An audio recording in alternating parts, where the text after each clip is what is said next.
मुफ्ती तारिक मसूद साहब की खिदमत में सवाबी से बिनते अब्दुल्ला साहिबा का सवाल है। हमारे मुआशरे में रिवाज है कि जब किसी बच्चे की पैदाइश होती है तो ख़ानदान की ख़वातीन उनके यहाँ मुबारकबाद देने जाती हैं और बच्चे को पैसे इस नीयत से देती हैं कि कल को हमें इन पैसों के डबल पैसे दिए जाएंगे, और अगर बच्चे वाले इसको वही पैसे दे दें या इससे ज़्यादा ना दें तो बुरा भी माना जाता है। ये क्या है, सूद के ज़ुमरे में आता है? नहीं, ये नाजायज़ रस्म है और इसमें बहरहाल सूद की कवी मुशाबहत है, क्योंकि ये कर्ज़ ही समझा जाता है। सही है। जैसे शादी के मौके पे जो दूल्हा को वलीमे में लिफाफे मिलते हैं वो भी इसीलिए दिए जाते हैं। बहुत से ख़ानदानों में तो बाकायदा प्रॉपर रजिस्टर होता है, उसमें लिखे जाते हैं जी।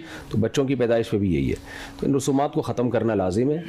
बच्चे की पैदाइश पे जाएं, मुबारकबाद दे के वापस आ जाएं। फिर किसी मौके पे आपको गिफ्ट देना हो तो वो दे दें, उस मौके पे ना दें। सही है, बहुत शुक्रिया आपका। अगला सवाल हमसे पूछा मरियम नवाज साहिबा ने, क्या ख़वातीन मर्द किसी पीर साहब से या किसी मौलवी साहब से दम करवा सकती? नहीं, ख़ातून के लिए किसी भी मर्द से दम करवाना जायज़ इसलिए नहीं है कि उसमें यकीनी बेपर्दगी होगी। दम करवाना कोई शरई हुक्म तो है नहीं, तो इसलिए ये जायज़ नहीं है।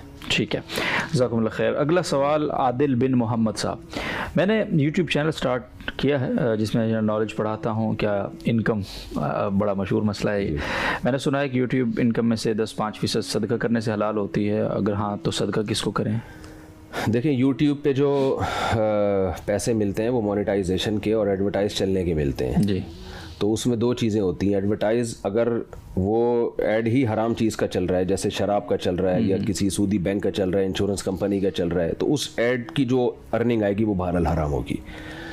और अगर उस पर किसी जायज़ चीज़ का ऐड चल रहा है, कोई शैम्पू की बोतल है, कोई साबुन है, कोई गाड़ी है, कोई भी ऐसी चीज़ है जिसकी एडवर्टाइजमेंट जायज़ है, लेकिन उसमें फिर लड़कियां भी आ रही हैं, मौसीकी भी आ रही है, तो इसको कहा जाता है कि एक गुनाह जो है ना वो मुजाविर है। एक असल चीज़, असल मकसद उसका उस लड़की को नुमाइश करना नहीं है, असल तो अपनी प्रोडक्ट को बेचना है जी।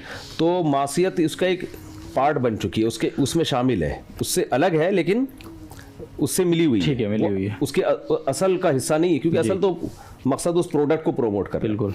तो ऐसी सूरत में असल आमदन को तो बहरहाल हलाल कहा जाएगा, क्योंकि असल मकसद उसको प्रोमोट करना है। अभी कुछ दिन पहले एक साहब ने मोनेटाइजेशन की अर्निंग के नाजायज़ होने के दलाइल में ये कहा कि ये ऐसे ही है जैसे आप अपनी दीवार किसी को इश्तिहार के लिए देते हैं और उस पर नाजायज़ इश्तिहार लगा देता है वो जी। तो यूट्यूब की भी आपकी एक वॉल है जो आपने गूगल को दी हुई है, तो वो जो जिस पर क़यास कर रहे थे ना वो क़यास सही है, लेकिन उस पर भी यही इश्काल होगा। सही है कि आप अपनी दीवार किसी को एडवर्टाइजमेंट के लिए देते हैं, ये साइन बोर्ड गवर्नमेंट देती है जी।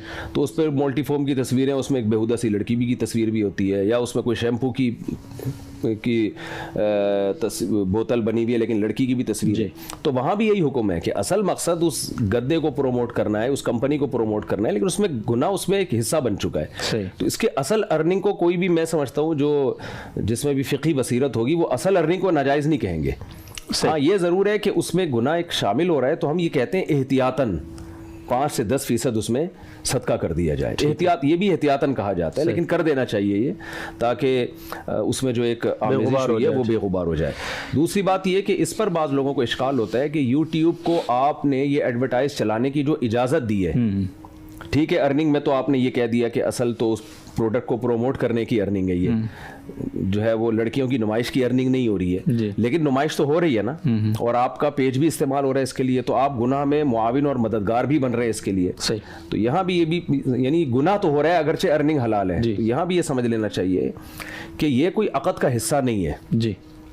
इसकी मिसाल ऐसे, आप अपना घर किसी को रेंट पे देते हैं और उसमें अक़द का हिस्सा हो कि उसने यहाँ बैठ के फिल्में देखने के लिए वो ले रहा है, शराब पीने के लिए ले रहा है, तो फिर आपको गुनाह में ताउन का गुनाह मिलेगा। सही।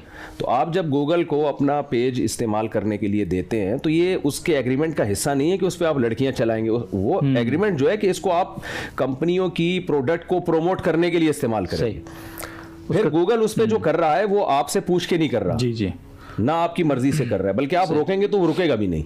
ठीक है। तो इसलिए इसमें इस गुनाह की निस्बत भी उस शख्स की तरफ नहीं होगी, तो इसलिए ये इसको खालिस फ़िक़ही एतबार से देखना है। दूसरी बात ये भी है कि जिस चीज़ में इब्तिला बहुत ज़्यादा होता है, इब्तिला बहुत ज़्यादा होता है, बाज़ लोग कहते हैं बहरहाल एक चीज़ बेहयाई प्रोमोट हो रही है, वो तो वैसे ही यूट्यूब से ही हो रही है जी। बिल्कुल। यानी अब आप देखें ना, जब यूट्यूब नया नया आया था तो मैं मौलाना तारिक बिल साहब का कहीं सर्च करता था ना, तो इधर मौलाना तारिक बिल साहब आ रहे हैं, नीचे कोई फोहशी अदाकारा की तस्वीर आ रही होगी, बिल्कुल ऐसे ही, तो वो तो ये यूँ समझें कि वो है ही एक चीज़ का, यानी ज़्यादातर तो उसमें बुराई है, मरकज़ है बुराई का। तो इस दौर में अगर आप इतना लोगों को तक़वे का मुकल्लफ बनाएंगे तो उसका नुकसान ये होगा कि इतने परहेजगार लोग तो शायद कम ही पैदा हों जो उलमा के बयानात और खैर की चीज़ें, क्योंकि आपने जब मोनेटाइजेशन की इजाज़त दी है उससे क्या हो रहा है, लोग चलो पैसे कमाने की नीयत से ही बयानात को शेयर कर रहे हैं, तो ये सारी एक्टिविटीज़ आपकी बहुत ज़्यादा महदूद हो जाएंगी। सही।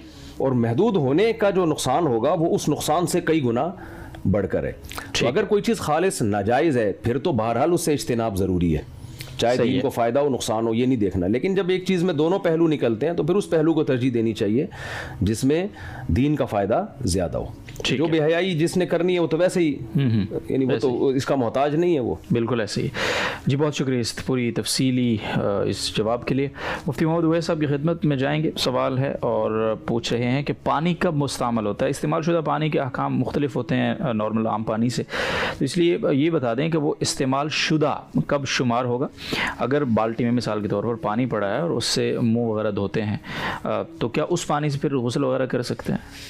देखिए, माय मुस्तअमल का माना ये होता है कि ऐसा पानी जिस पानी को नापाकी दूर करने के लिए ये अल्लाह ताला का क़ुर्ब हासिल करने के लिए इस्तेमाल किया जाए, यानी वज़ू करने का वो वज़ू करने जा रहे हैं उस पानी से या गुस्ल करने जा रहे हैं तो ये पानी मुस्तअमल कहलाएगा। लेकिन जो पहले किस्म का पानी है कि अगर उससे किसी नापाकी को दूर किया गया है, उसके इज़ाला किया गया है तो ये पानी नापाक होता है, नजिस होता है। अगर किसी कपड़े पर लग जाए या बदन पर लग जाए तो वो जगह नापाक शुमार होगी।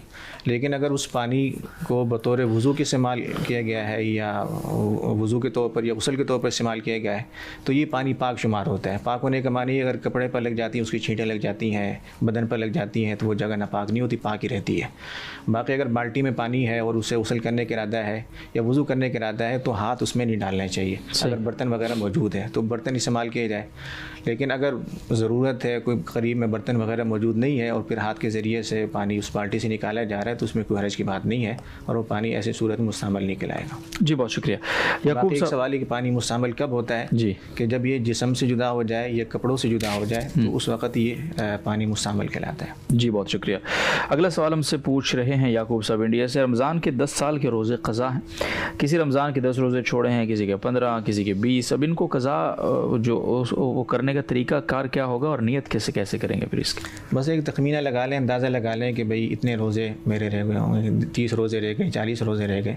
फिर उसके बाद जब इनका अदा करने जा रहे हैं जी तो पहले मैं रोज़ा क़ज़ा करता हूँ, दूसरा रोज़ा क़ज़ा करता हूँ, तो इस तरीके से सारे रोज़े रख लें तो ये नियत है इसकी। बहुत शुक्रिया। मुदस्सिर राशिद साहब कश्मीर से पूछते हैं, क्या बैग में कुरान पाक रख कर बैग पीछे लटका सकते हैं कमर के वजह से लोग? देखिए, कुरान मजीद अल्लाह ताला का कलाम है और इसकी ताज़ीम करना, अदब करना ये ज़रूरी है। जो जिस हद तक मुमकिन हो तो अदब करना चाहिए।